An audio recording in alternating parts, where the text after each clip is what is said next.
Solo déjame mirarte cara a cara.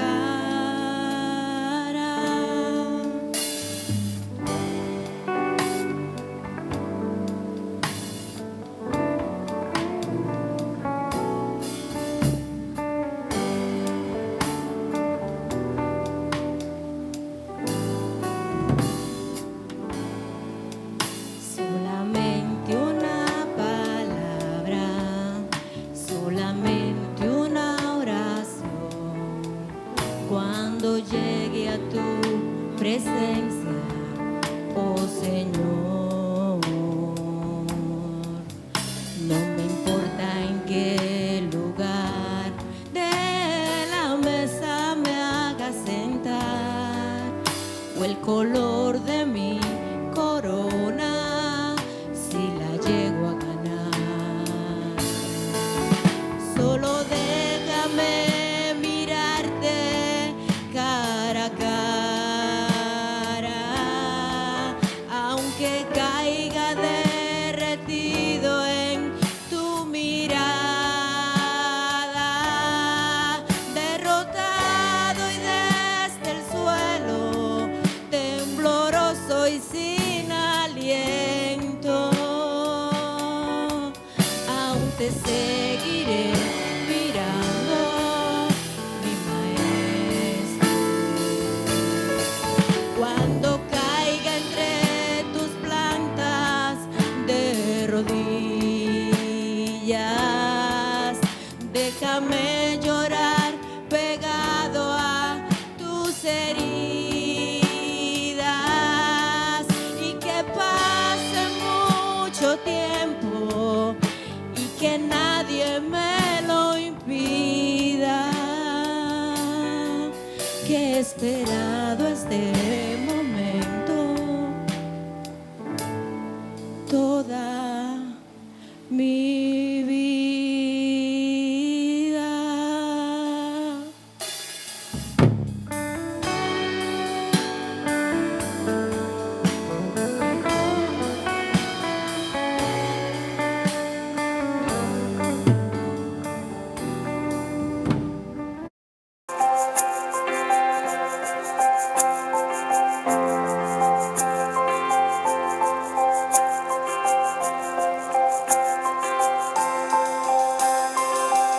¿Quién soy yo para que el gran rey me acepte así? Me encontró en mi perdición su amor por mí, oh su amor por mí. Libre soy en él, libre en verdad. Soy hijo de Dios, si lo soy. Libre soy, Él me rescató, su gracia en mí. Aun siendo yo pecador, Él murió por mí. Él murió por mí. Libre soy en Él, libre en verdad.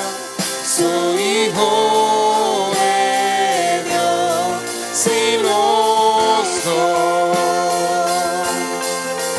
En tu casa, Dios, sitio hay para mí. Soy hijo de Dios, si lo soy. Libre soy,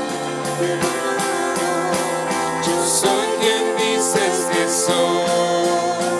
Vas conmigo a mi lado, yo soy quien dices que soy. Escogido, perdonado, yo soy quien dices que soy. Vas conmigo a mi lado, yo soy quien soy. Fuerte. Escogido, perdonado. Yo soy quien dices que soy. Vas conmigo a mi lado.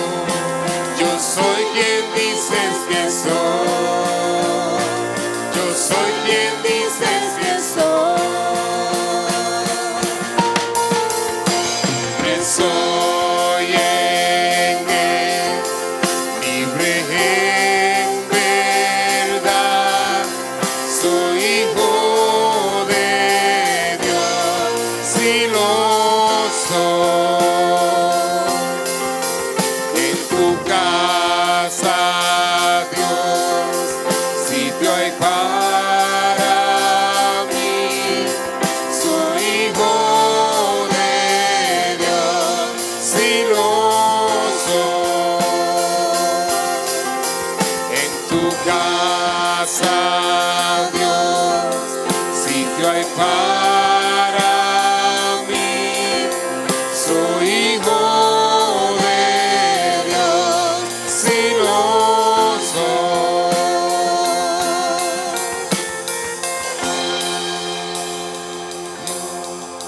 Sitio hay para mí. Soy hijo de Dios, si lo soy. Amén, Señor. Somos tus hijos. Te alabamos. Bien, hermanos, la semana pasada hablábamos acerca del costo de seguir a Cristo en Lucas capítulo 9, versículos 57 y 58, y vamos a volver allá. Solo que ahora vamos a leer el 59 y el 60. La semana pasada enfocábamos en estos pasajes. Hay un costo para seguir a Cristo. La fe, decíamos, es sencilla en el sentido de que solo necesitamos creer en Cristo Jesús como único mediador entre Dios y los hombres. Pero tenemos que estar dispuestos a ser avergonzados, a ser rechazados, a ser maltratados. Costo que no midió ese escriba que se acercó a Jesús, probablemente emocionado y tomando una decisión rápida. Jesús lo aterriza diciéndole que hay sufrimiento. De hecho, el apóstol Pablo en su carta a los Filipenses le dice que se nos ha concedido no solamente el que creamos en Cristo, sino que también padezcamos por Cristo. Ahí está la parte del costo. Tenemos que pagar y a lo que tenemos que renunciar, que es a uno mismo. En el día de hoy, entonces, hemos titulado el mensaje: el costo de seguir a Cristo, lealtad a Jesús y a su reino. Es decir, el costo de seguir a Cristo no solamente es una renuncia, implica una renuncia personal, una disposición al sufrimiento y al maltrato por seguir a Cristo, sino que también implica darle el primer lugar a Cristo, ser leales a Cristo sobre todas las cosas. Vamos a leer el pasaje y luego quiero hacer mención del contexto cultural al que se refiere en este pasaje. Dice Lucas capítulo 9, versículos 59 y 60: a otro dijo, sígueme. Pero él dijo, Señor, permíteme que vaya primero a enterrar a mi padre. Mas él le dijo, deja que los muertos entierren a sus muertos, pero tú ve y anuncia por todas partes el reino de Dios. Suena duro de parte de Cristo que este hombre estuviera dispuesto a seguirlo, porque él dice: Señor, sí, te voy a seguir, pero primero permíteme que entierre a mi papá.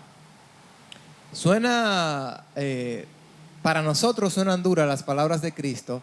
¿Cómo que deja que los muertos entierren a sus muertos? ¿Cómo es que Jesús le está impidiendo a este hombre que vaya a honrar la memoria de su padre, que está muerto y no le cuesta nada, ¿verdad? Un día, dos, quizás hasta una semana o los famosos 9 días, que esté con su padre ahí, luego puede seguir a Cristo sin ningún problema.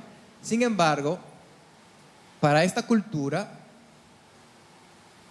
y en ese momento, en ese tiempo, lo que este hombre estaba diciendo, según un comentarista, es: déjame ir a enterrar, significa déjame ir a servir a mi padre mientras viva, y cuando muera lo enterraré y te seguiré. Otro comentarista dice: el segundo hombre, que ya hablamos la semana pasada del primero, está pensando en un futuro lejano, pues la idea de seguir a Jesús la posterga al día en que su padre haya muerto. Y continúa diciendo, al comentar la petición de este hombre: déjame ir a enterrar a mi padre, él dice: si su padre acababa de morir, ¿por qué no estaba él en ese momento velando el cuerpo de su papá? En realidad, lo que él hace es dejar la cuestión de seguir a Jesús para un futuro lejano, cuando su padre muera de viejo, quién sabe cuándo. Él no sabe que en breve Jesús mismo entregaría su espíritu. Entonces, en principio parece duro la palabra de Jesús, no le cuesta nada darle unos días a este hombre para que luego siga a Cristo, pero dentro de su cultura enterrar a su papá realmente no era que su papá había muerto, aunque hay algunos comentaristas que sí piensan que murió o que estaba a punto de morir, estaba muy enfermo y que ya casi estaba muriendo. Bailey, otro escritor, comentarista y que se ha dedicado a conocer la cultura oriental, dice que cualquiera que conoce la cultura oriental entiende que este hombre no se estaba refiriendo a que su padre iba a morir o que estaba enfermo. Para esta cultura y para este tiempo, enterrar al padre, como ya he leído, significaba: déjame cuidar a mi papá, déjame hacerme cargo de mi familia, de los bienes de mi familia, hasta que mis padres mueran, y luego yo te seguiré. De hecho, unas palabras de cariño, de elogio hacia una persona más joven que le hace un adulto, un anciano, es decirle: tú me vas a enterrar. Con esas palabras le está dando honor, le está dando un piropo a ese joven, diciéndole: yo te quiero tanto que cuando yo muera, quién sabe cuándo, yo quiero que seas tú el que tenga el privilegio de enterrarme. Entonces, bajo ese contexto, entonces, Jesús le dice: deja que los muertos entierren a sus muertos. Deja que los que están muertos espiritualmente, los no regenerados, los no creyentes, se dediquen a las cosas del mundo. Tú anuncia el reino de Dios. Entonces, lo primero que vamos a ver es que el llamamiento del reino de Dios debe ponerse delante de todas las cosas. Seguir a Cristo, obedecer el llamado de Cristo, para ser discípulo de Cristo, necesitamos poner a Dios y a Cristo primero que todas las cosas. Este hombre, en Mateo capítulo 8, versículo 21, Mateo le llama discípulo.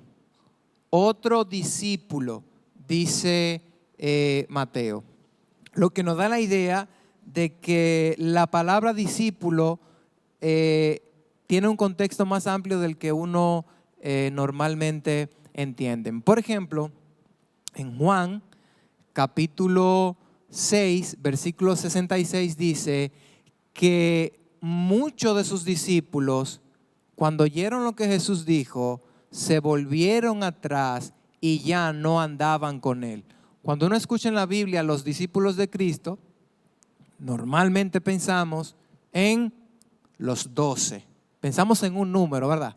Pensamos en los 12 discípulos. Pero había muchas personas que seguían a Jesús y eran considerados discípulos de Cristo. Entonces, ahí en Juan capítulo 6, versículo 66, de hecho podemos ver la diferencia entre estos dos tipos de discípulos que menciona la Biblia. Mientras que en el 66 dice que muchos de sus discípulos se volvieron atrás y ya no andaban con él. Entonces, si uno se ubica en los 12, dice, bueno, de 12, por lo menos se le fueron 6, porque fueron muchos, ¿verdad? Sin embargo, en el 67 dice que volviéndose Jesús a los 12, les dijo, ¿y ustedes no quieren irse también? Muchos de sus discípulos se volvieron atrás y a los 12 luego les dice, ¿y ustedes acaso no se quieren ir también? Es decir, que tenemos dos tipos de discípulos y déjenme usar esta ilustración. El hermano Wander, con su permiso, él dice que no entiende nada de contabilidad y siempre que hay sesiones de negocio aquí hay quejas con Wander porque los conceptos son muy complejos, dice él. Pues yo le voy a explicar dos conceptos a ustedes de contabilidad y van a ser tan sencillos que hasta Wander, que dice que no entiende nada de contabilidad, creo que los va a entender. En la contabilidad hay dos tipos de cuentas. Cuentas nominales y cuentas reales. Cuando termina un ciclo de contabilidad, las cuentas nominales desaparecen, se cierran. Y las que continúan al siguiente ciclo contable son las cuentas reales. ¿Pudieron entenderlo eso? Contabilidad 1. Pueden ir a la universidad a estudiar contabilidad. Entonces, tenemos aquí básicamente eso. Dos tipos de discípulos. Discípulos, digan ustedes, nominales y discípulos reales. Jesús le da la oportunidad a este hombre de convertirse de discípulo nominal a discípulo real. Muchos de sus discípulos se volvieron atrás. ¿Cuáles eran esos? Nominales. Y a los 12 le dijo, ¿y acaso ustedes no quieren irse también? ¿Cuáles eran esos? Bueno, por lo menos 11, porque había uno, dice la Biblia, que era diablo. Y sabemos quién es, que era Judas. Entonces, podemos verlo en el trigo y la cizaña. El hombre manda a sembrar su campo de trigo y viene el malo y siembra cizaña. Y los empleados dicen, maestro, arrancamos la cizaña. No, déjala que crezcan juntas. Al final, por sus frutos, vamos a conocer quiénes son. Así que el trigo, que serían los discípulos reales, van al granero y las cizañas, que son los nominales, serán quemados.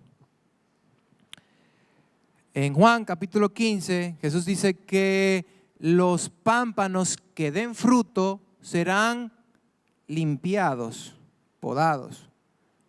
Los discípulos reales. Pero todo pámpano que en mí, dice Cristo, no lleva fruto, será cortado, discípulos nominales, y serán echados al fuego. O sea que podemos ver que aunque en Mateo se le llama discípulo a este hombre, no era un discípulo real, era un discípulo nominal, con el potencial, ¿verdad?, para convertirse en discípulo real. Y Cristo le invita a dejar de ser un discípulo nominal y convertirse en un discípulo real.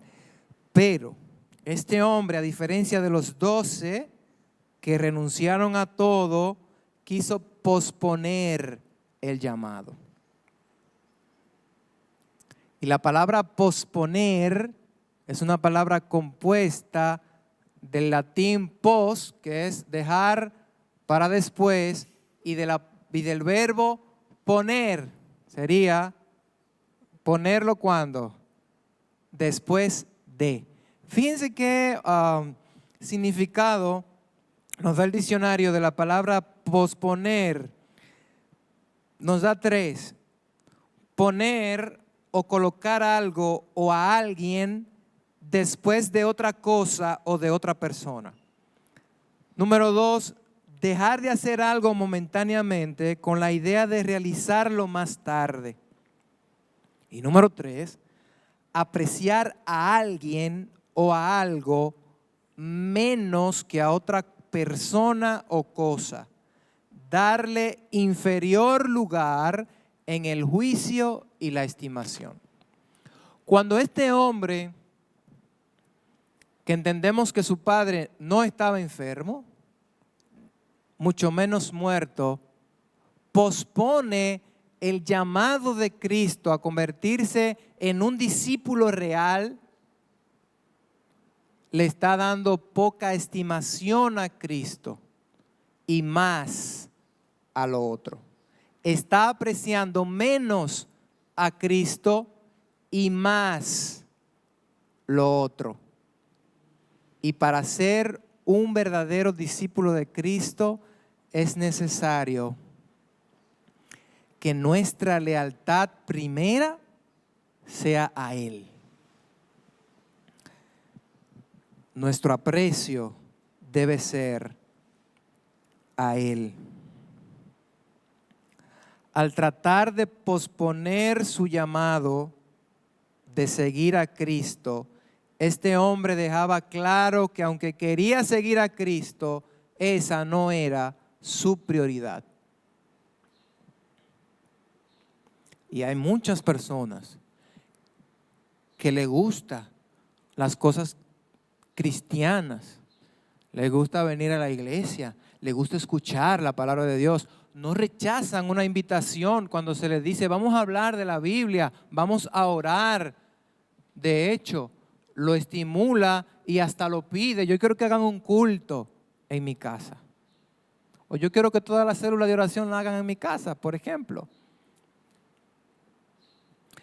Pero cuando tienen que decidir por Cristo o por sus intereses, primero están sus intereses. Y para ser discípulos de Cristo es necesario que mi interés y la importancia está en las cosas de Cristo y en Cristo antes que en lo mío. En Lucas, y lo vimos la semana pasada, capítulo 14, versículo 26, lo vamos a ver desde otro enfoque, otra aplicación, otra implicación. Si alguno viene a mí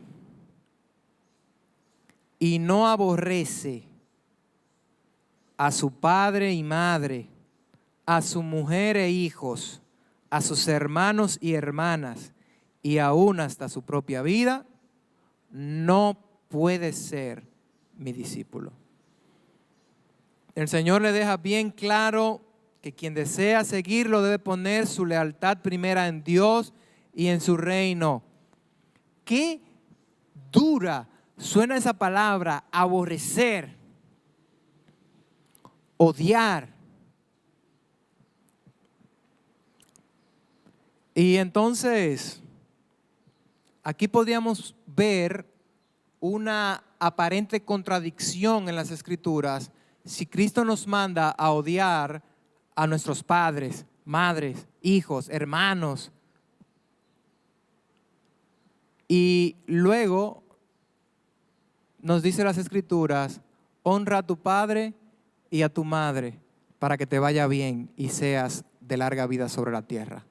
Entonces, ¿qué hago? ¿Los honro o los odio? O antes de honrarlo, amo a Cristo y los odio, y cuando ya siga a Cristo, entonces comienzo a honrarlo. O sea, como que chocan estas dos verdades aparentemente. Sin embargo, la palabra aborrecer en griego, aquí, que fue escrita en griego, la mayor parte del Nuevo Testamento, es la palabra miseo, que literalmente puede significar ese odio, aborrecer, pero también tiene otro sentido, y el sentido es amar menos. Y ese sí se ajusta y no contradice ni choca con la otra verdad bíblica. Jesús no está diciendo odia a tu papá y a tu mamá, a tus hermanos, a tus hijos. Jesús está diciendo ámalos menos que a mí. Miseo es la palabra griega. Ámalos menos que a mí.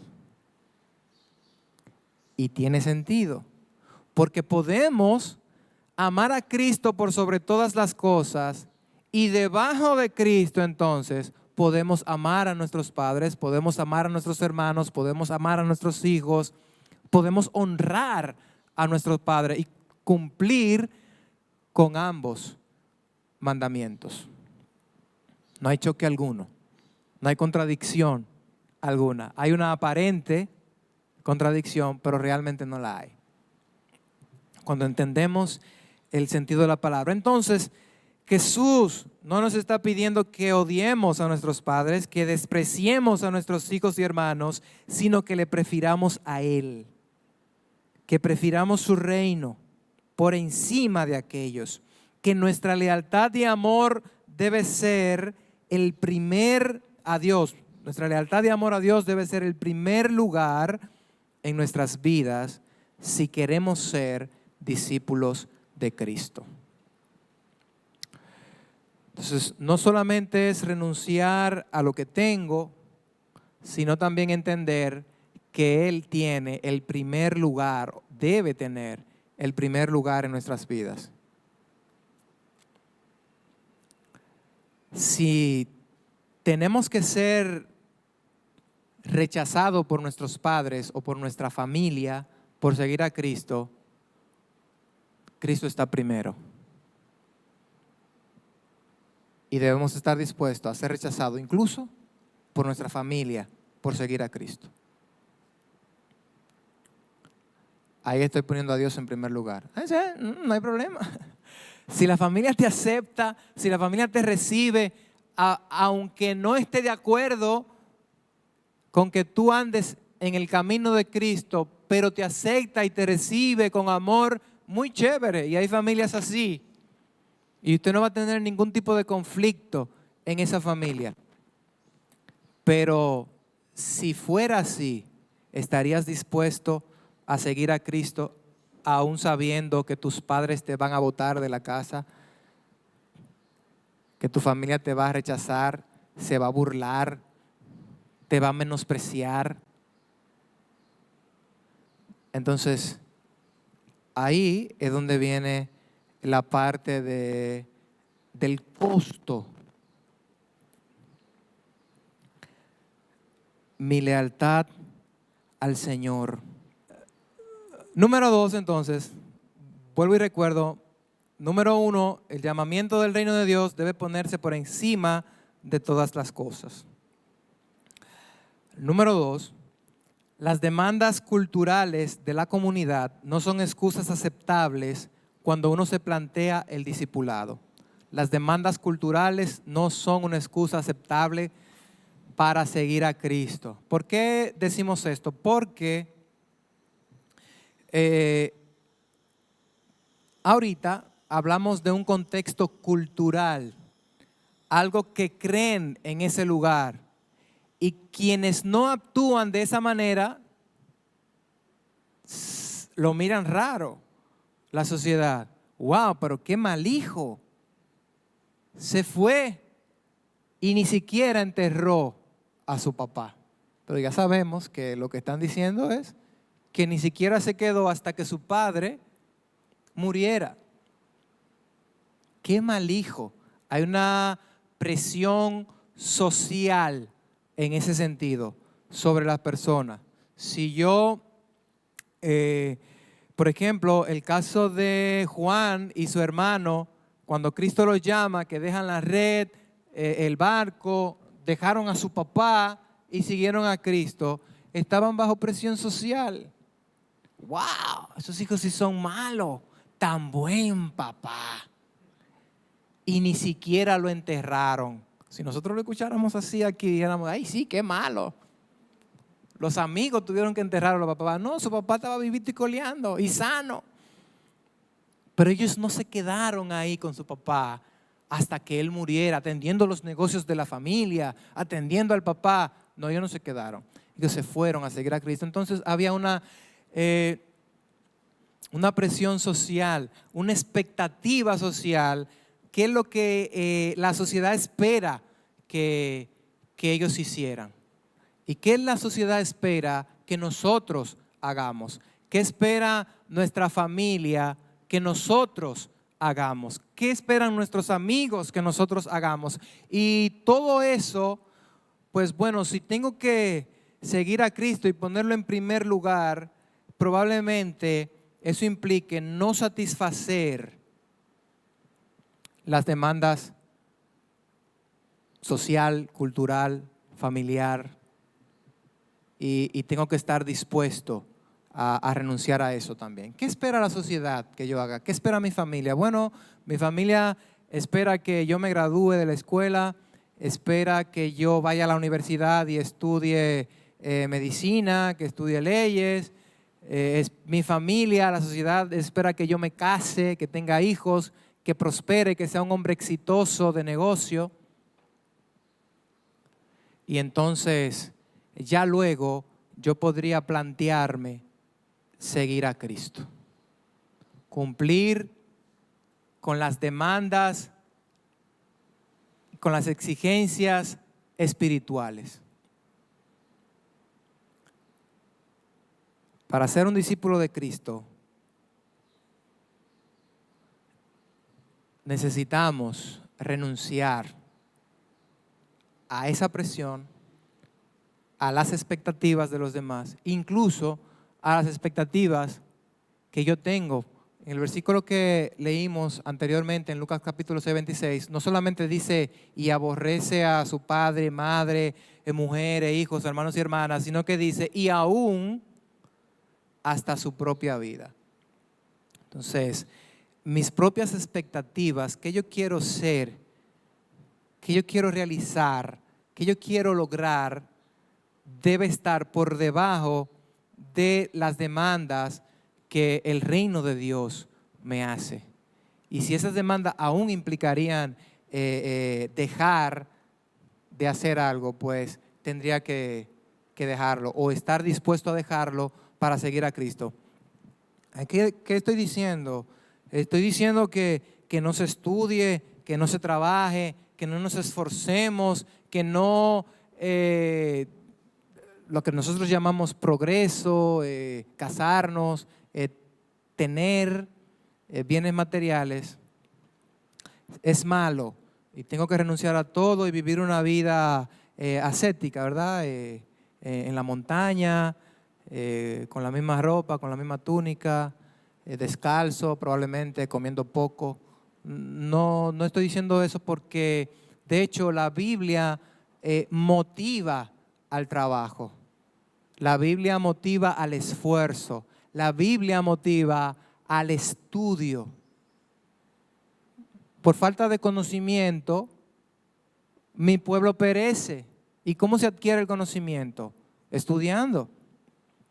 La mano, ¿verdad?, que trabajan, prosperan. Y eso lo encontramos en la Biblia. Lo que estoy diciendo es que esas demandas y esas exigencias de la sociedad, del mundo,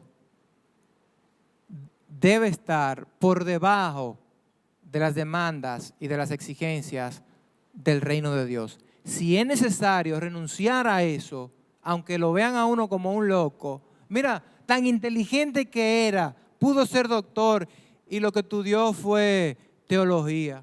Oye, qué loco.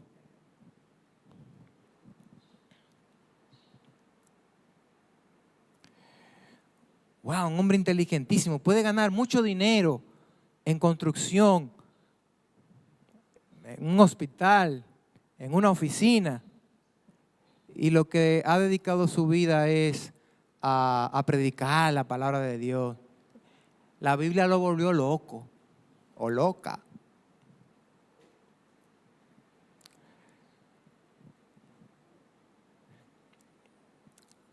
Al igual que este hombre, muchos ponen excusas para seguir a Cristo. Excusas que consideran una buena razón para no hacerlo de inmediato, para posponerlo para otro momento, porque primero deben cumplir con las expectativas de la sociedad o con sus propias expectativas, con sus propios deseos. Tienen su mirada primero en las cosas de este mundo. ¿Y qué nos dice la Biblia? Pues bueno, en 1 de Juan, capítulo 2, versículos 15 al 17, el apóstol Juan le escribe a la iglesia, no fue a impíos que le escribe a la iglesia.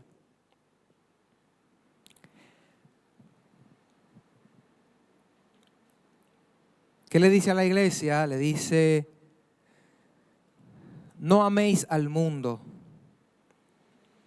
ni las cosas que están en el mundo. Si alguno ama al mundo, el amor del Padre no está en él.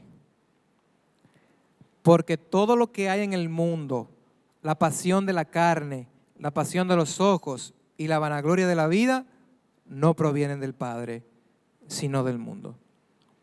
Y el mundo pasa y también sus pasiones, pero el que hace la voluntad de Dios permanece para siempre. Si usted estaba leyendo desde su Biblia y es Reina Valera, pues decía deseos en vez de pasiones, pero el sentido es el mismo.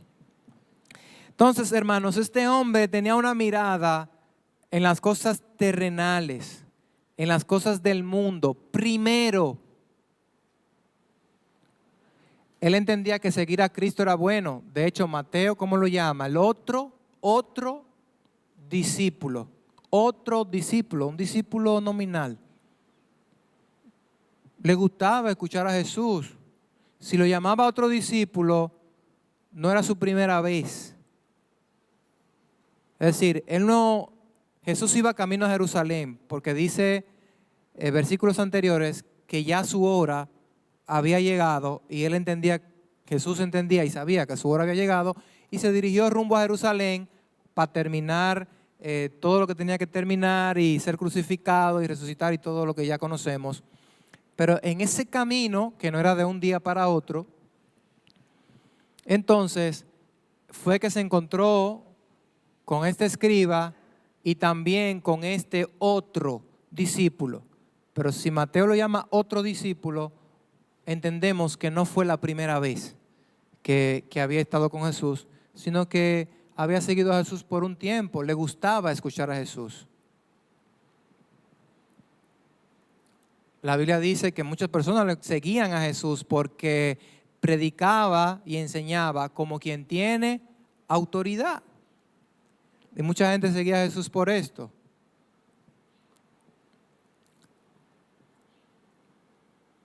Pero este hombre, aunque le gustaba eso, primero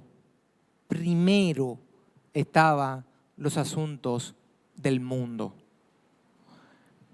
No améis al mundo ni las cosas que están en el mundo.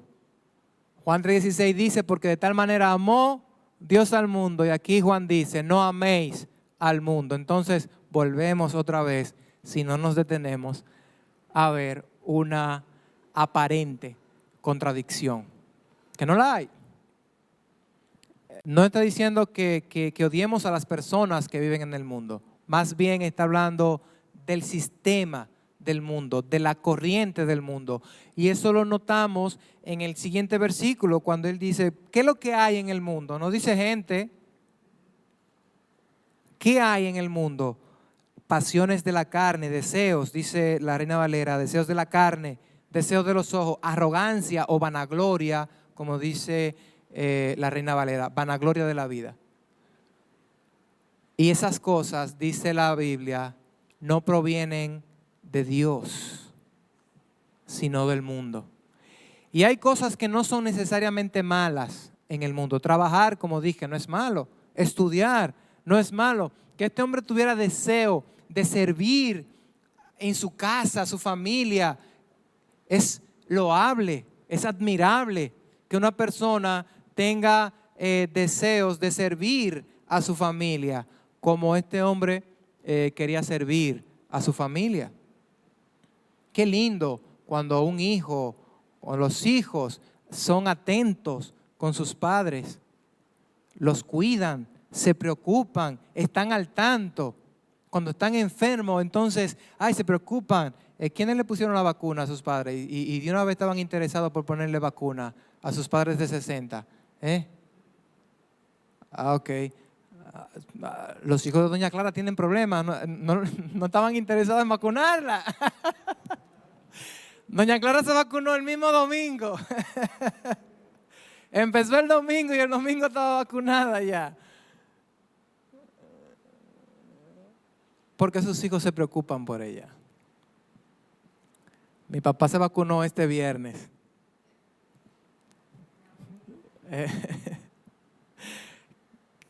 De que qué tanto se preocupan los hijos, que el papá esperó hasta el viernes para vacunarse.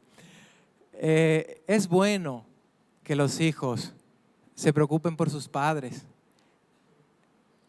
aunque sean cosas del mundo, que trabajen. Eso no es malo.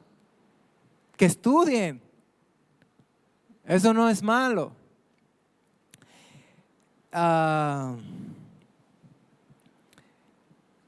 Spurgeon dijo, muchas de las preocupaciones de políticos, equipos tácticos, reuniones de comité, reformas sociales, entretenimientos inocentes o sanos y más cosas, pueden ser descritas acertadamente como enterrar a los muertos.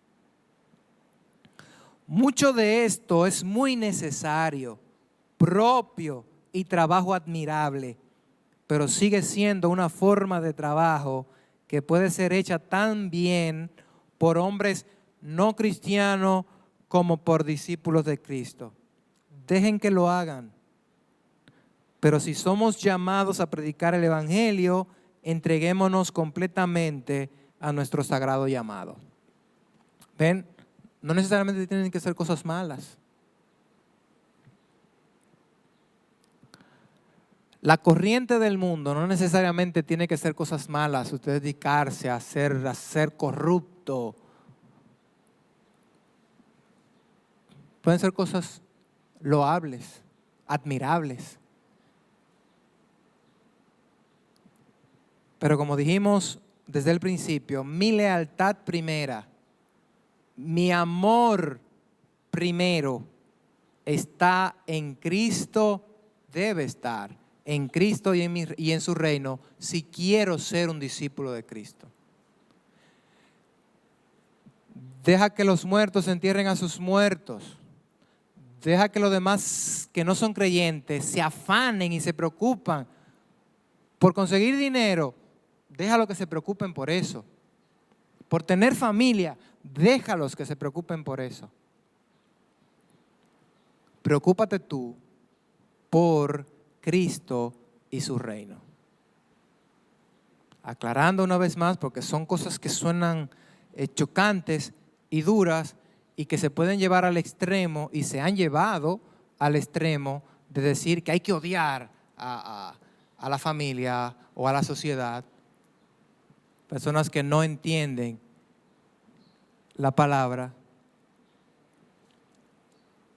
No estoy diciendo que no trabajemos ni estudiemos, como dije ahorita, sino que mi devoción, mi amor y mi lealtad está en Cristo primero, no en las cosas del mundo.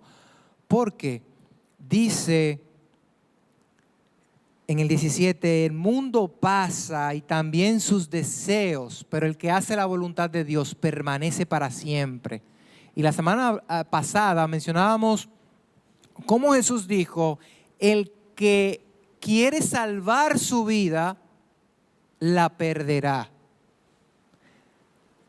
El mundo pasa y sus deseos. Tú quieres salvar tu vida por medio de seguir la corriente del mundo, pero el mundo pasa y sus deseos. Pero el que pierda su vida por causa mía, ese la salvará. Los que hacen la voluntad de Dios permanecen para siempre. Y ya para finalizar, que no me pongan el reloj,